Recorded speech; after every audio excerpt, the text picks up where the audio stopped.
সকলোকে নমস্কাৰ জনাইছো মোৰ ইউটিউব চেনেলৰ প্ৰথমটো খণ্ড আৰু প্ৰথমটো খণ্ডত মই দেখাম য'ত সৰুৰ পৰা মই ডাঙৰ দীঘল হৈছো আহক বহুতে সোধে যে বাইদেউ আপোনাৰ ঘৰ ক'ত ঘৰত কোন কোন আছে কেনেকুৱা ঘৰ কি কথা কি বতৰা মানে সুধি থাকে একদম ৰাখিছো দেই মোৰ ভিডিঅ'বিলাক আৰু মই দেখাম মোৰ ঘৰখন এখন আমাৰ মূল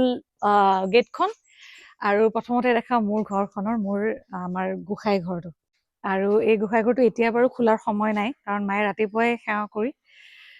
দৰ্জাখন বন্ধ কৰি থৈ দিয়ে আকৌ সন্ধিয়া খুলিব আৰু এইখন হৈছে এখন ঘৰ য'ত আমি ডাঙৰ দীঘল হৈছো এইখনেই চোতাল ইয়াতেই খেলিছো ইয়াতে ডাঙৰ দীঘল হৈছো আগতে ইয়াতে দেউতাই বনোৱা সেই পুৰণা ঘৰটো আছিল কিন্তু পিছৰ ফালে কি হ'ল ঘৰটো দ হৈ গ'ল পিছত নতুন সেইটো ভাঙি নতুনকে কৰিবলগীয়া হ'ল এইখনেই ঘৰ ইয়াতে ডাঙৰ দীঘল হৈছো আৰু এই ঠাইডোখৰৰ নাম হৈছে মালিকুছি আৰু মোক যিসকলে একদম বহুত আগৰ পৰা জানে তেওঁলোকে জানে যে জামিনী চক বুলি কয় জামিনী চক আমাৰ ইয়াতে চাৰিআলি এটা আছে আৰু এই চাৰিআলিটোতেই মানে কোনোবাই যিয়ে আহে গুৱাহাটীৰ পৰা হওক বা অন্য ঠাইৰ পৰা আহিলেও আঙুলতাৰ ঘৰ ক'ত বা আঙুৰৰ ঘৰ ক'ত বুলি ক'লে তাতেই মানে কৈ দিয়ে যে ঘৰটো এইফালে গতিকে এইখিনি আমাৰ ঘৰ ইয়াতে মই ডাঙৰ দীঘল হৈছো প্ৰথমতে আপোনালোকক এই ঘৰখন দেখুৱাই ললো এতিয়া মোৰ মা আৰু দেউতাক মই আপোনালোকক সকলোকে লগ কৰাই দিওঁ যিসকলে পাইছে বাৰু ঠিকে আছে আৰু ইয়াতে এটা কথা এটা কৈ থৈ দিওঁ দেই এনেই চবৰে হৈছেগে নাজানো এয়া আমাৰ দেউতা মোৰ দেউতাৰ নাম অতুল চন্দ্ৰ ডেকা আৰু এইফালে মোৰ মা অনু ডেকা আৰু অনু ডেকাক লৈ পেলাই মই কথা এটা কওঁ দেই বহুদিন পিছত মই গম পাইছো আঙুৰ লতা নামটো আচলতে মোক আমি অসমীয়া যেতিয়া ছবিখন কৰিছিলো তেতিয়া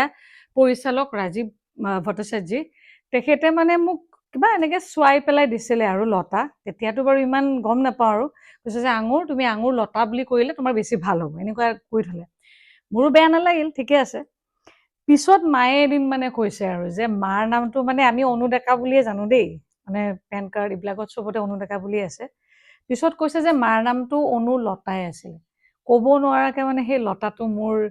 মা হয় মানে এতিয়া আচল কথাটো মই কৈ দিওঁ এনেই মানে আমাৰ মা আৰু দেউতা দুইটাকে দেই এইকাৰণে মই দেউতাৰ ওচৰত আহি পেলাই ক'ম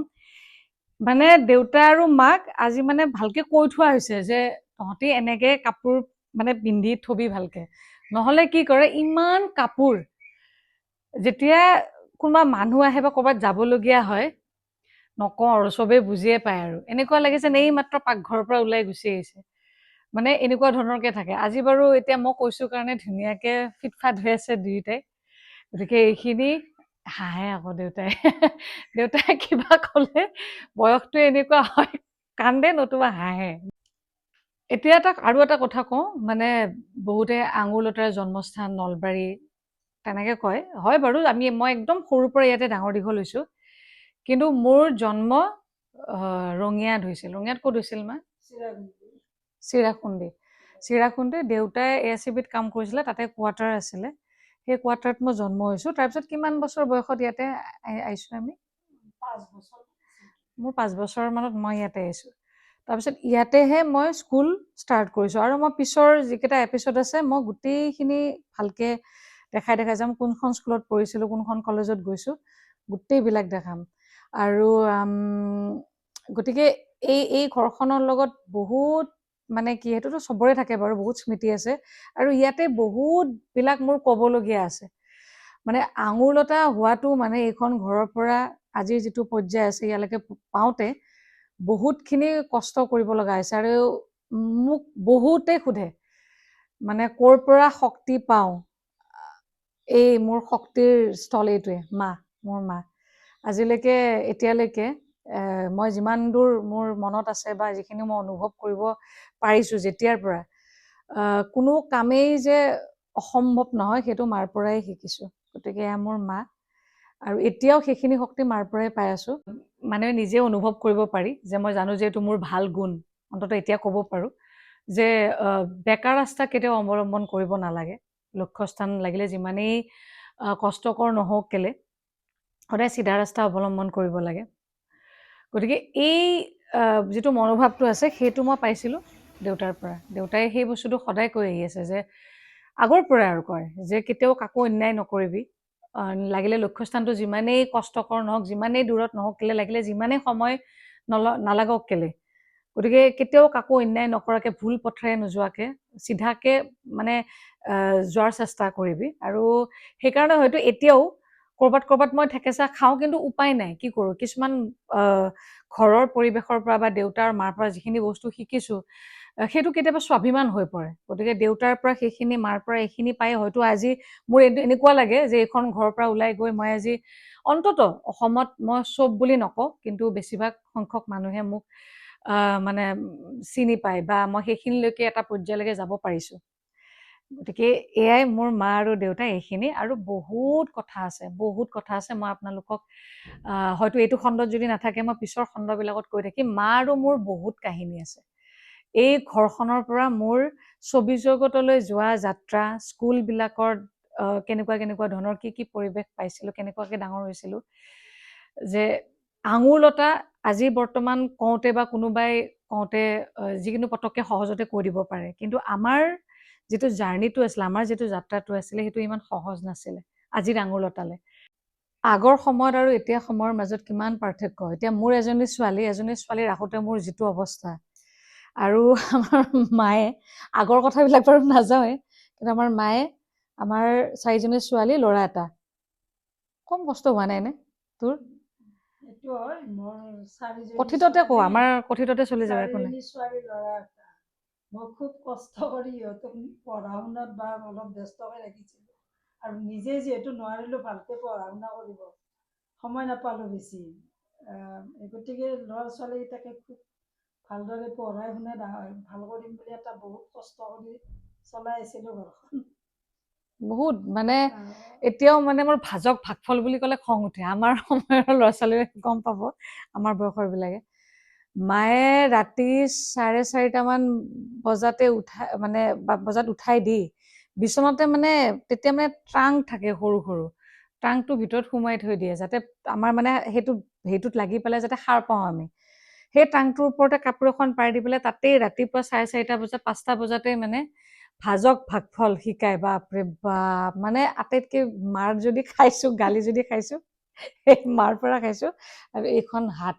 আৰু এইখন পিঠি। আৰু ভালো বাৰু, ভয় এটা আছিল মাৰ পৰা যথেষ্ট, মানে দেউতাতকৈ বেছি মাক বেছি ভয় লাগিছিলে আমাৰ। আৰু এই শাসনটো দৰকাৰ, বহুত বেছি দৰকাৰ। এটাই ৰাখিব লাগে, এটাই মানে অলপ ধৰিব লাগে।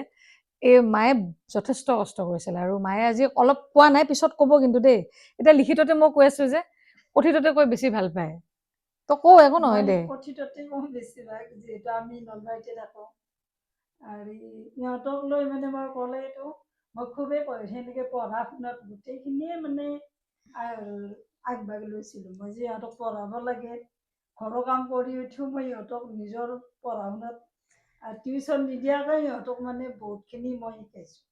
টিউশ্যন আমাৰ বহুত দিনলৈকে মানে দিয়া নাই। পিছত মায়ে যেতিয়া হাতৰ পৰা ওলাই গ'ল, তাৰপিছত টিউশ্যন এইবিলাক হেৰি কৰা গৈছে। আৰু মোৰ সাহস এটা আছে যে মই কৰিব যেনেকৈ নহওক কৰিছোঁ, সিহঁতক অলপমান পঢ়া শুনাত আগবঢ়াই নিছোঁ, আৰু ঘৰখনো তেনেকেই চলাই আছোঁ। আৰু এটা বস্তু মই কৈ দিওঁ দেই, আমাৰ ঘৰখনতো গমটো পাইছে, সাধাৰণ আমাৰ মা দেউতা একদম। আৰু মই যেতিয়া বিধায়ক হৈছোঁ, বিধায়ক হোৱাৰ পিছতো আমাৰ ঘৰখনত মা দেউতা আমি আগতে যেনেকৈ আছিলোঁ, সেই তেনেকেই সেইটো সেই ধৰণে চলি আছে, আজিলৈকে চলি আছোঁ তেনেকৈ। আনকি মই অভিনেত্ৰী বুলি চবেই জনাৰ পিছতো তেতিয়াও সেই তেনেকেই আমাৰ চলি আছে, আজিও তেনেকৈ চলি আছে, আৰু ভৱিষ্যতলৈও তেনেকৈ চলিব। কাৰণ আমি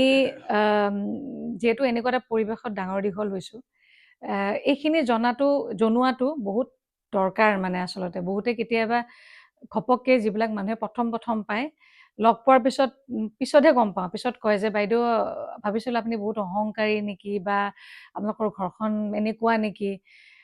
কেতিয়াবা সেই তাকে ভাবোঁ যে এইখিনি বাৰু লগ পাই পেলাই কৈছে, যিবিলাকে লগ পোৱা নাই তেওঁলোকে বহুতে ভাবে ন যে অভিনেত্ৰী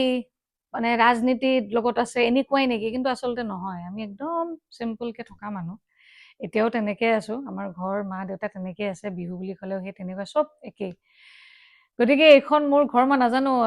আজি কিমান দূৰ মই এটা প্ৰথমটো খণ্ডত মই দেখুৱাব পাৰিম। আৰু অলপ দুটামান বস্তু আছে, এইখিনি মই দেখাই পেলাই আজিৰ যেটো প্ৰথম খণ্ডটো আছে হেতু মই শেষ কৰিম ইয়াতে আমি আমাৰ এই জেগাটোত মই দেখাম দে এইখিনি জেগাত তেতিয়াতো একদম এই ৰাস্তাটো পকা নাছিলে এটো বৈশ্য খুৰাহঁতৰ ঘৰ এটো ৰাজবংশী খুৰাহঁতৰ ঘৰ ইয়াতে আমি এই জেগাটো তেতিয়া অলপ বহল আছিলে তেতিয়া পকাৰ ওয়ালছল নাছিলতো এইখিনি জেগাত আমি খেল খেলিছিলো এইখিনি জেগাত গুটেই আমাৰ এই ইয়াতে যিমান ল'ৰা ছোৱালী আমি আছিলো সেইখিনি সময়ত এই ৰাস্তাবিলাকত আগতে ইমান মানে ইমানটো মানে বোকা পানী থাকে দেই বহুত আগত যেতিয়া আমি স্কুলত যাওঁ আৰু এটা আচৰিত কথা কম মই যেতিয়া বিধায়ক হৈছো বিধায়ক হোৱাৰ 1 বছৰ নে 2 বছৰ 2016 চনৰ পিছত এই ৰাস্তাবিলাক পকি হৈছে মানে কিমান বছৰ আমি এই মানে কেঁচা ৰাস্তাত এই মানুহখিনি আমি গোটেইখিনি কিমান কষ্টত আছিলোঁ ভাবকচোন আপোনালোকে তাৰমানে মই আপোনালোকক যদি দেখাওঁ এই ৰাস্তাটোৰ যেটো ডাউন যেটো হৈ আছে আমাৰ এখন খালী জেগা অলপ আছে এইটো লেভেলত এই ৰাস্তাটো আছে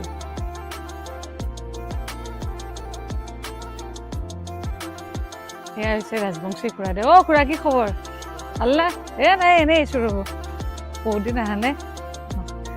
এইটো আমাৰ ঘৰলৈ যোৱা ৰাস্তাটো এইটো গলি আৰু এইফালে গ'লে মই অলপ আগতে কৈছোঁ যে আমাৰ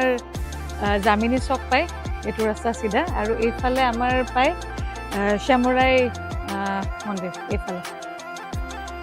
এইখিনি ৰাস্তা বহুত বেছি ইমান নেদেখুৱাও নহ'লে কি হ'ব আগতে এই ঘৰটোতে বহুত প্ৰথম অৱস্থাত যেতিয়া মোবাইল চোবাইল নাছিল সেইখিনি সময়তে আপোনাৰ চিঠি তেতিয়া সেই কোনোবা যোৰহাটৰ পৰা কোনোবা শিৱসাগৰৰ পৰা তেতিয়া প্ৰথম আঙুৰলতা নামটো আহিছিল আৰু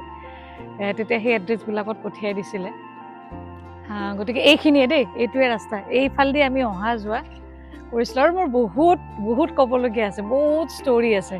এই ৰাস্তাটোৰ লগত বহুত ষ্টৰি আছে স্কুলত যাওঁতে কোনটো পইণ্টত ৰখিছিলোঁ কি হৈছিল বহুত বস্তু আছে গতিকে এইটো প্ৰথমটো খণ্ডত মই ইমানখিনিকে আপোনালোক সকলোকে দেখুৱালোঁ আৰু ইয়াৰ পিছৰ খণ্ডবিলাকত আৰু এনেকুৱা কিছুমান কথা যিবিলাক মই আজিলৈকে কোনো ইণ্টাৰভিউত পোৱা নাই আৰু সেইকাৰণে বহুত ৰাখিছোঁ এইকাৰণে যে যাতে আঙুলতা সেই এটা যিটো আমাৰ থাকে যে অভিনেত্ৰী আঙুলতা প্ৰাক্তন বিধায়িকা অমুক এইবিলাক যে সেইবিলাকৰ বাহিৰত আমাৰ জীৱনটোনো কেনেকুৱা কেনেকৈনো আমি থাকোঁ আৰু আমাৰ অতীতটোনো কেনেকুৱা আছিল এই গোটেই বস্তুবিলাক দেখাম বহুত ধন্যবাদ আপোনালোক সকলোৱে মোৰ ইউটিউব চেনেলটোত ছাবস্ক্ৰাইব কৰিব আৰু মোৰ লগত সংযোগ হৈ থাকিব সকলোৰে মৰম ভাল পোৱা সকলোৰে পৰা বিচাৰিছোঁ আৰু মোৰ ফালৰ পৰাতো অজস্ৰ মৰম ভাল পোৱা শ্ৰদ্ধা সকলোৰে প্ৰতি সদায় আছে আৰু সদায় থাকিব ধন্যবাদ